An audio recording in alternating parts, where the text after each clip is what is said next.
प्यारे बच्चों, आज का ये वीडियो कक्षा 12वीं एनसीईआरटी फिजिक्स से बनाया जा रहा है और यह वीडियो आपके लिए बड़ा ही मोस्ट इम्पोर्टेंट वीडियो है, क्योंकि इस वीडियो में जो बताया गया क्वेश्चन है ये आपकी परीक्षा में 100% पूछा जाता है।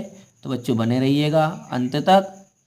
मैं प्रयास करूँगा कि मैं इसे आपको इजी तरीके से ही अच्छे से समझा सकूँ। तो देखिए, प्रश्न है हमारा, विद्युत द्विध्रुव के कारण अक्षीय स्थिति में किसी बिंदु पर विद्युत क्षेत्र की तीव्रता के लिए व्यंजक ज्ञात कीजिए। यानी कि अक्षीय स्थिति में किसी कोई विद्युत द्विध्रुव है, उसके कारण विद्युत क्षेत्र की जो तीव्रता उत्पन्न होती है उसको के लिए व्यंजक ज्ञात करना है। तो देखिए, मान लिया जाए कि ए बी का है हमारा कोई विद्युत द्विध्रुव है, ये ए और बी क्या है हमारा कोई विद्युत द्विध्रुव है। ये मैंने ए बना दिया तो ये बी ले लीजिए। ए और बी क्या है, कोई विद्युत द्विध्रुव है जो -q और +q आवेश से मिलकर बना है। ये विद्युत द्विध्रुव किससे मिलकर बना है? -q आवेश और +q आवेश से मिलकर बना है। और इस विद्युत द्विध्रुव के जो बीच की लंबाई है, विद्युत द्विध्रुव की जो बीच की लंबाई है या दूरी है वो आपकी 2l है। क्लियर है? तो क्या लिखेंगे हम, इसको याद भी करते चलना है आपको साथ ही साथ कि माना कि ए बी कोई विद्युत द्विध्रुव है जो +q आवेश और -q आवेश से मिलकर बना है, जिसके बीच या इन आवेशों के बीच की लंबाई कितनी है? 2l है। अब ए बी का कोई मध्य बिंदु O ले लीजिए। यहाँ पर ए बी का कोई मध्य बिंदु O है। इस O से R दूरी पर कोई बिंदु P स्थित है। यहाँ से O से R दूरी पर ये कोई बिंदु यहाँ पर P स्थित है। ये कोई बिंदु मैंने क्या स्थित कर दिया? यहाँ पर P स्थित कर दिया। देखिए, O से R दूरी पर कोई बिंदु P स्थित है।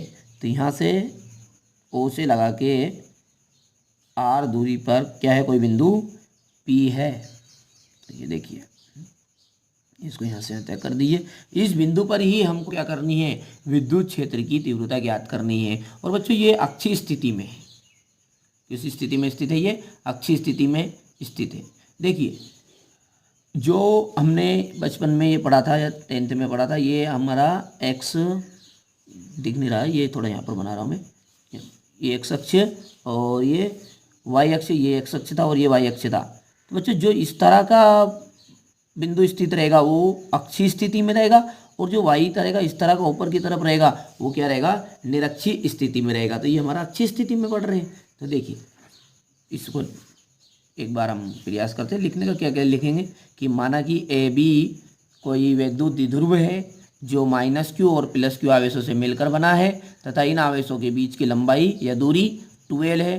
ए बी के मध्य बिंदु O से R दूरी पर कोई बिंदु P अक्षीय स्थिति में स्थित है, जिस पर हमें विद्युत क्षेत्र की तीव्रता ज्ञात करनी है। तो देखिए बच्चों, अब ये अक्षीय स्थिति में स्थित हो गया यहाँ पर। तो मैंने यहाँ देखिए ए बी का क्या मान दिया था? 2l दिया था। अब ये मध्य बिंदु नाम दिया हमने O को, तो ये जब मध्य है तो ये ओ बी को क्या कर देगा? बांट देगा सेंटर इधर भी, और ओ ए को भी बांट देगा। तो ये 2l था तो इधर भी l और इधर भी l। समझ में आ गया आपको? इधर भी l हो गया और इधर भी l हो गया है। और अब मैं आपसे पूछ रहा हूँ कि AP का मेरे को मान चाहिए। किसका? AP का। और यहाँ से गौर से देखेंगे आप तो ये OP जो है वो R है और ये जो OA है ये L है। फिर से समझिए, OP R है और OA L है। तो ये चाहिएगा तो बड़े में से छोटे को घटा लो। ऐसे समझ में नहीं आया? तो देखिए, बड़ा पूरा यहाँ से यहाँ तक की लाइन है आपकी 10। मान लीजिए इसको मैंने 10 बना दिया R को, और L को बना दिया 3। तो स्वाभाविक बात है जो ये इधर का बचेगा ये कितना हिस्सा है? 7 है। तो क्या किया? R में से L को घटाया, तो यही आपका बन जाएगा AP। AP का जो मान बनेगा वो क्या बनेगा? R - L। ये किसका मान है? AP का। और उसी प्रकार आपसे मैं पूछ रहा हूँ कि मेरे को BP का मान चाहिए ये। तो गौर से देखिएगा, ये 10 हो गया यहाँ तक का 10, और यहाँ से इधर वाला कितना हो गया? L। L हमने 3 माना है। तो ये समझिए, फिर से समझिए, ये यहाँ से यहाँ तक का 10 और इधर वाला 3, तो 10 और 3 कितना जाएगा 13। तो 13 किससे बना आर प्लस एल से। तो जो कुल मिला के बात ये कहना चाह रहा हूँ मैं कि जो ए पी का मान है वो तो आपका आर माइनस एल है, और जो बी पी का मान बना वो कितना बना गया आर प्लस एल। बस अब हम इसको एक बार प्लस क्यू आवेश के कारण बिंदु पी पर विद्युत क्षेत्र की तीव्रता ज्ञात करेंगे, और एक बार हम माइनस क्यू आवेश के कारण बिंदु पी पर विद्युत क्षेत्र की तीव्रता ज्ञात करेंगे, और अंत में दोनों को घटा देंगे। बड़ा ही सिंपल है। देखिए अब आप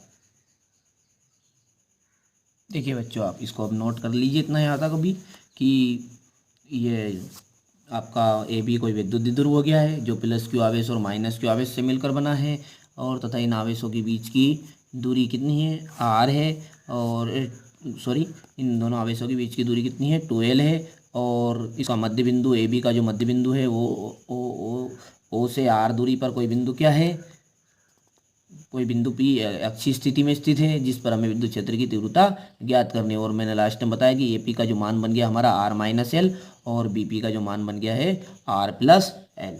तो बच्चों पहले आप इसको नोट कर लीजिए। मेरे हिसाब से ये प्रश्न आपका एमपी बोर्ड में इस तरह पूछा जाता है, नोट कर लीजिएगा। और एनसीईआरटी फिजिक्स से और एमपी बोर्ड में इस प्रकार ही पूछा जाता है आपसे ये। और इसके बाद में अब हम एक बार देखिए गौर से, ये मैंने बना के रख लिया है लिस्ट।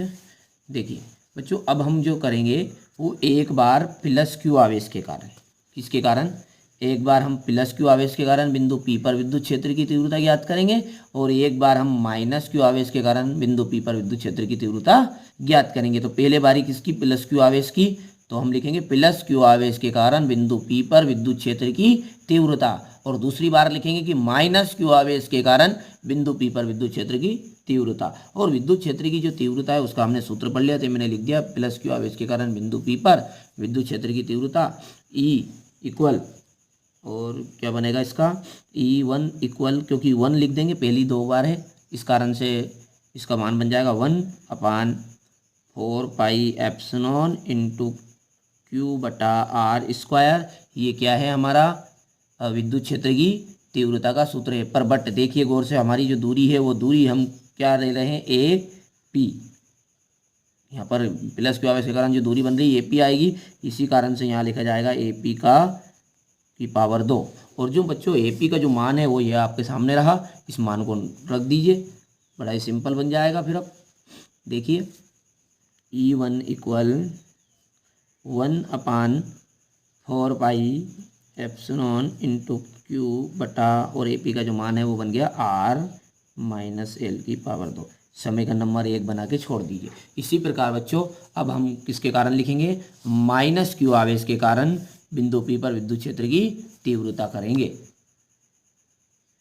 देखिए इसी प्रकार बच्चों हम माइनस क्यू आवेश के कारण लिख रहे हैं और बिंदु पी पर विद्युत क्षेत्र की तीव्रता कर रहे हैं। तो इसका सूत्र क्या बन जाए, अच्छा ऋण आवेश भी लिख सकते हैं आप, और माइनस क्यू आवेश, क्योंकि प्लस क्यू आवेश और माइनस क्यू आवेश है इस कारण से। देखिए तो माइनस क्यू आवेश के कारण, तो इसका सूत्र क्या बनेगा E2 बराबर वही जो सूत्र विद्युत क्षेत्र की तीव्रता का सूत्र एक ही रहेगा 1/4 पाई एप्सिलॉन इंटू क्यू और बटा। अब देखिए दूरी की पावर 2 होता है ना, तो आर स्क्वायर मत लिखना, आर तो दूसरी दूरी है हमारी मध्य बिंदु से पी की। देखिए इसकी दूरी क्या बनी बी से पी तक, क्योंकि बी से लगा के पी तक है ना, क्यू माइनस क्यू, और पी यहाँ है तो बी से लगाकर पी। देखिए तो बी पी बन गया, तो बी पी और इस दूरी स्क्वायर में होती है, इस कारण से इसका स्क्वायर हो गया। अब मान रख दीजिए, तो बी पी का जो मान है वो आपके सामने है, आर प्लस एल स्क्वायर रख दीजिए बस। तो E2 equal 1/4 pi epsilon into Q बटा आर प्लस एल स्क्वायर, और इसको आप समीकरण नंबर 2 नाम दे दीजिए। अब बच्चों गौर से देखिए आप इस चित्र को, इसमें ये जो AP है ये इस दिशा की तरफ कार्य कर रही है E1, क्लियर है, और ये जो BP है वो इस तरफ कार्य कर रही है, यानी कि विपरीत दिशा में कार्य कर रहे हैं E1 और E2। E1 और E2 हमारे क्या कर रहे हैं, विपरीत दिशा में कार्य कर रहे हैं। देखिए बच्चों, चूंकि मैंने लिख लिया ये, चूंकि E1 और E2 क्या है, विपरीत दिशा में कार्यरत है, इसलिए इस कंडीशन में जो E1 है वो बड़ा होगा किससे, E2 से। E1 बड़ा होगा E2 से, तो E1 बड़ा है तो बड़े में से छोटी दूरी को घटा दीजिए और जो विद्युत क्षेत्र की तीव्रता है वो आ जाएगी। क्लियर है? तो यहाँ पर ये लिख लीजिएगा, चूंकि E1 और E2 विपरीत दिशा में कार्यरत है इसलिए E1 बड़ा है E2 से, अतः बिंदु P पर, अभी 3 बार निकाल चुके हम, 2 बार पहले निकाल चुके, प्लस क्यू आवेश के कारण बिंदु P पर विद्युत क्षेत्र की तीव्रता, एक बार हमने माइनस क्यू आवेश के कारण बिंदु P पर विद्युत क्षेत्र की तीव्रता। अब लास्ट में जब लिखेंगे तो अब लिखाएगा कि अतः बिंदु P पर किसी कारण वास्तविक जो परिणामी विद्युत क्षेत्र की तीव्रता वो निकलेगी, अतः बिंदु P पर परिणामी विद्युत क्षेत्र की तीव्रता वो क्या बनेगी, और परिणामी विद्युत क्षेत्र की तीव्रता का नाम हम दे देंगे E equal E1 minus E2। अब देखिए E1 और E2 का मान रख दीजिए, तो E1 और E2 का मान क्या बना था हमारा, देखिए ये E1 का मान था, ये यहाँ रहा E1 का मान, ये क्या है देखिए गौर से नोट कर लीजिए क्योंकि मैं कॉपी को उधर बदलूंगा, 1/4πε क्यू बटा आर माइनस एल स्क्वायर, और ये इसके बाद में ये जो हमारा मान बना था ये E2 का, ये रहा मान आपके सामने, तो E1 और E2 का मान रख दीजिए, तो E बराबर E1 का मान था हमारा क्या है 1/4πε इंटू क्यू बटा आर माइनस एल की पावर 2, और बीच में ऋण चिन्ह है और ये क्यू समीकरण नंबर 2 रहा, तो ये E2 का मान रख दीजिए 1/4πε इंटू क्यू बटा में आर प्लस एल की पावर 2। देखिए अब जो कॉमन जो आ रहा है उसको कॉमन निकाल लीजिए, ये चीज़ तो आप जानती हैं, बोलिए तो क्या निकल रहा है, ऊपर से क्यू निकल रहा है और नीचे से 4πε, तो लिख दीजिए यहाँ पर क्यू बटा 4πε बाहर निकल गया, अंदर जो बचा उसे ब्रैकेट में लिख दीजिए, यहाँ से ऊपर से 1 बच गया, देखिए 1 और बटे में आर माइनस एल की पावर 2 या होल स्क्वायर बोलते हैं अपन इसको, 1/r प्लस का होल स्क्वायर। देखिए अब इसको सूत्र को खोल दीजिए, बस बड़ा सिंपल है, तो सूत्र को खोलेंगे तो क्या रहेगा, a square plus B square minus 2ab, इसे भी खोल दीजिए, a square plus B square plus 2ab, पर उससे पहले इसका 3 गुना कर लीजिए, देखिए लग रहा है ऐसा कर दीजिए, फिर खोल दीजिए सूत्र को तो अच्छा रहेगा। देखिए तो ये E इक्वल Q/4πε और ये आ गया आपका R plus L square minus R minus L square, और जो बट्टे में है अब इसको खोल दीजिए आप भले, या फिर आप इसको लिख सकते हैं कि एक बार प्लस में और एक बार माइनस में, तो एक बार प्लस में और एक बार माइनस में सूत्र होता हमारा a की घात 2 माइनस b की घात 2 और दोनों की पावर 2 आ गया। देखिए अब इस सूत्रों को ऊपर वाले को खोल दीजिए, इसकी कोई ज़रूरत है ही नहीं अब, देखिए तो खोल दीजिए इसको, सूत्र को क्या बनेगा, E इक्वल वैसा का वैसा 4πε और ए स्क्वायर, ए की जगह पे क्या है आर, जब मैं ए बोलूँ तो आर स्क्वायर बोलना है, बी बोलूँ तो एल बोलना, और 2ab तो आर एल बोलना है, बोलिए a square r square plus B square l square plus 2ab तो 2rl, और इसको इसी प्रकार इसको ब्रैकेट में भी लिखेंगे हम माइनस का ए स्क्वायर यानी कि R square plus B square यानी कि एल स्क्वायर माइनस 2rl। देखिए बच्चों प्लस और माइनस में एक ही फर्क है केवल, बस यहाँ पर तीनों में प्लस रहेगा और इसमें माइनस आ जाएगा, और अंत में ये बट्टे में जो है वो वैसे का वैसे चलने दीजिए, आर स्क्वायर माइनस एल की पावर 2। देखिए इसी प्रकार अब इसको हम करेंगे तो क्या खुलेगा, ये देखिए E बराबर Q/4πε और ये वैसे का वैसा R square plus L square plus 2rl, और इसको अंदर गुना करना है माइनस का, तो आर स्क्वायर माइनस हो गया एल स्क्वायर, और ऊपर ये आर माइनस का 2rl माइनस का, तो किसका हो गया प्लस का हो गया। अब बट्टे में जो है वो चलने दीजिए, बट्टे वाली संख्या से नहीं करना है छेड़खानी आपको, आर स्क्वायर और माइनस एल स्क्वायर और दोनों की होल पावर 2 है। देखिए बच्चों आप इतना समझ में आ गया है। और तो अब आगे देखते हैं। देखिए और मेरा पेज खत्म हो गया था इसलिए मैंने फिर से रिपीट लाइन लिख ली है। अब देखते हैं आगे। देखिए यहाँ से ये आर स्क्वायर प्लस का है और ये आर स्क्वायर माइनस का, तो ये कैंसिल हो रहा है, तो कैंसिल कर दीजिए आप, है ना। ये एल स्क्वायर भी प्लस का है, ये एल स्क्वायर माइनस का, ये भी कैंसिल हो रहा है, तो कैंसिल कर दीजिए। क्लियर है। अब बच्चा जो बोलिए 2 RL और 2 RL यानी कि 4 RL हो गया, यानी कि 4 RL। बोलिए तो E equal Q/4 pi epsilon और इनटू में क्या बचा है, इसको बाहर भी निकाल दीजिए, बोलिए हो गया काम अब इसका। 4RL/R² माइनस L स्क्वायर और दोनों की होल पावर 2। देखिए बच्चों अब एक चीज़ आप नोट करिए, यहाँ पर मैं यहाँ पर द्विध्रुव आघूर्ण का जो परिभाषा मैंने पढ़ाई थी आपको, P इक्वल 2QL, उसका सूत्र रख के P लिखना चाह रहा हूँ। तो मैं बनाना चाह रहा हूँ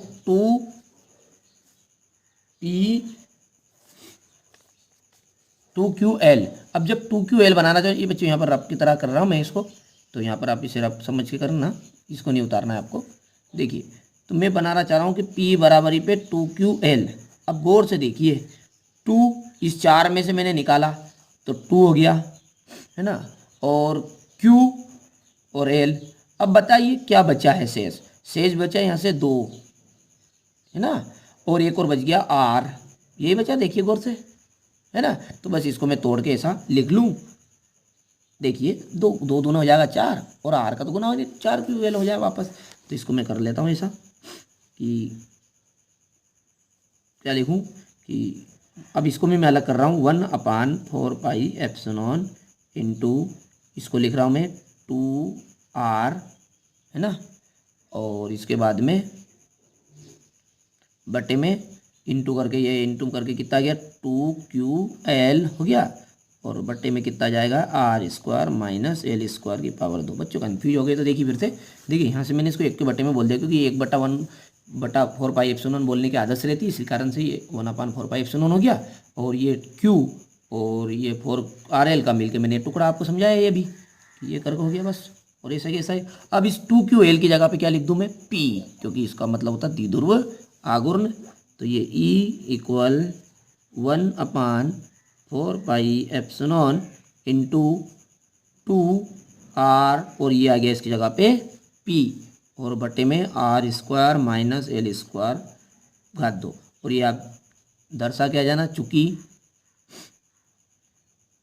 क्या होता है P इक्वल होता है 2QL, समझ जाएगा कि द्विध्रुव आघूर्ण लिखा है आपने। अब देखिए आगे। अब मैं यहाँ पर R की तुलना में L बहुत छोटा है, यानी R बहुत बड़ा है किसकी तुलना में, L की तुलना में। ऐसा क्यों करते हैं कि R की तुलना में L बहुत छोटा और L का मान हम 0 रखेंगे। तो L का मान 0 इसलिए रखेंगे क्योंकि हमने पढ़ा है कि जो द्विध्रुव होता है उनके बीच की दूरी कैसी होती है, अल्प होती है। ध्रुवों के बीच की दूरी कैसी होती है, अल्प होती है, हमने पिछले वीडियो में पढ़ा है।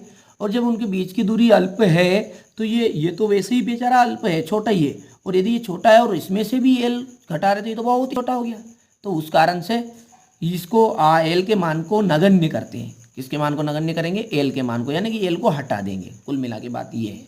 तो देखिए तो यहाँ पर हम देखेंगे कि यदि या जब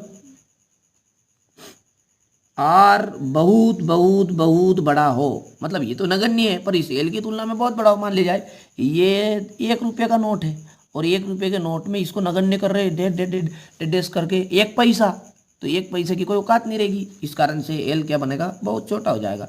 जब R बहुत बड़ा हो L से हो तो देखिए इसी कंडीशन में L का मान कितना रख देंगे, 0 करने पर या L को नगण्य करने पर। तो मैं लिख रहा हूँ कि L बराबर 0 रखने पर।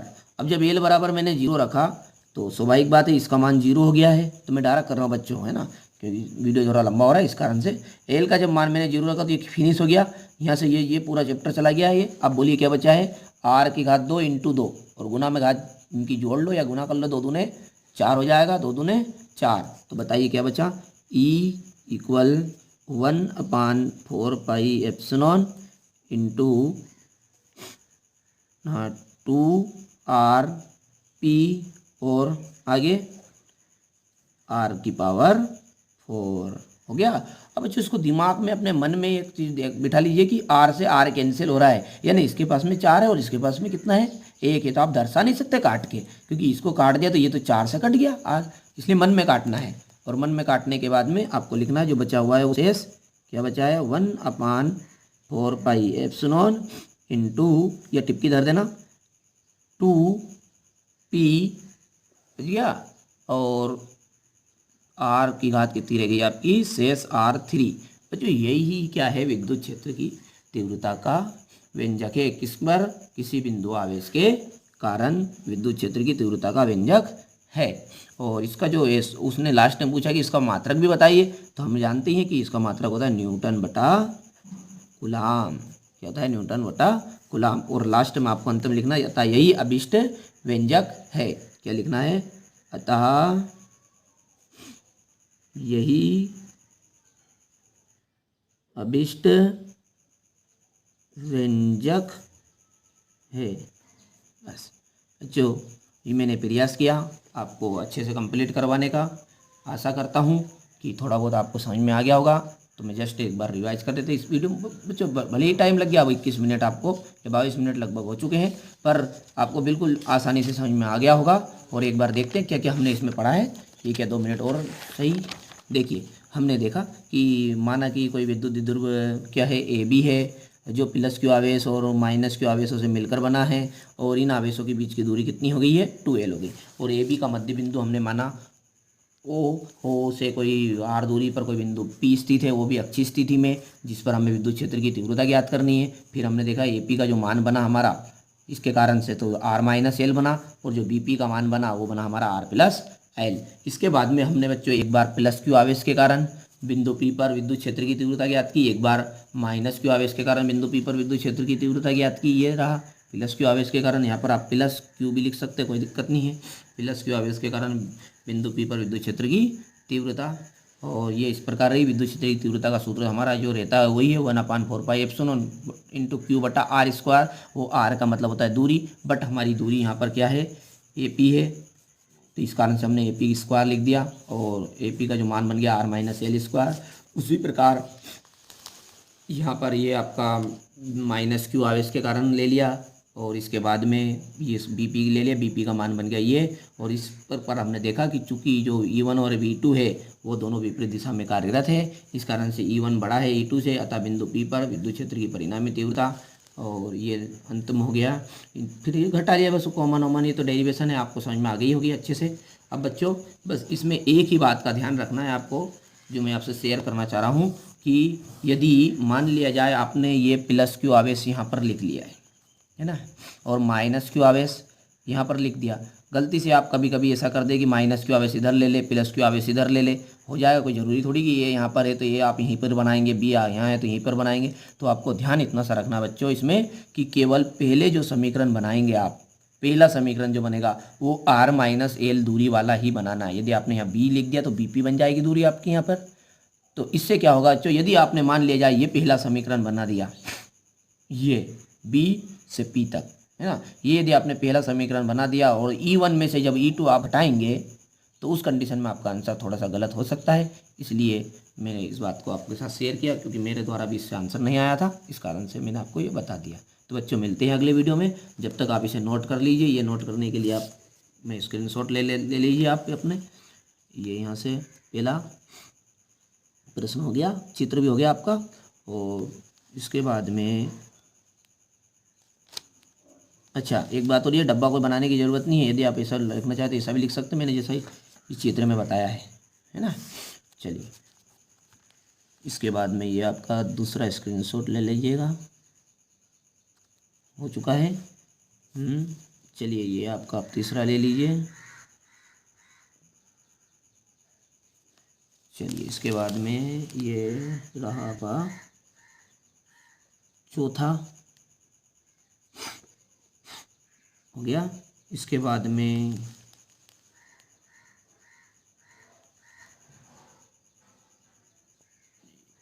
ये रहा आपका, सॉरी मिस्टेक हुई, पहले रुकिए, ये ले लीजिए आप 5वां, और लास्ट में एक लाइन नहीं आ पा रही इसमें, तो इसके लिए आप क्या करें, इसको ऐसे ले लीजिए, हो गया। अब ऐसा होने के बाद में ये आपका रहा 7वां, और इसके बाद में ये रहा आपका 8वां सॉल्ट। तो बच्चों मैंने प्रयास किया, थोड़ी सी डेरिवेशन बड़ी थी इसलिए थोड़ा टाइम लगा, तो मैं माफ़ी चाहता हूँ, पर मैंने प्रयास करने के लिए आराम आराम से आपको पढ़ाया, इसलिए थोड़ा सा टाइम ज़्यादा हो गया है। तो बच्चों मिलते हैं अगले वीडियो में। अगले वीडियो में हम निरक्षी स्थिति के लिए करेंगे। जब तक आप इसे अच्छे से कंप्लीट करिए और बताइए मुझे वीडियो कैसा लगा, आपको समझ में आया है या नहीं आया है, तो आप मेरे साथ उसे बताइए, तो मुझे भी ऐसा लगे कि मेरे द्वारा पढ़ाया गया आपको समझ में आता है या नहीं आता है। तो बच्चों मिलते हैं अगले वीडियो में, धन्यवाद।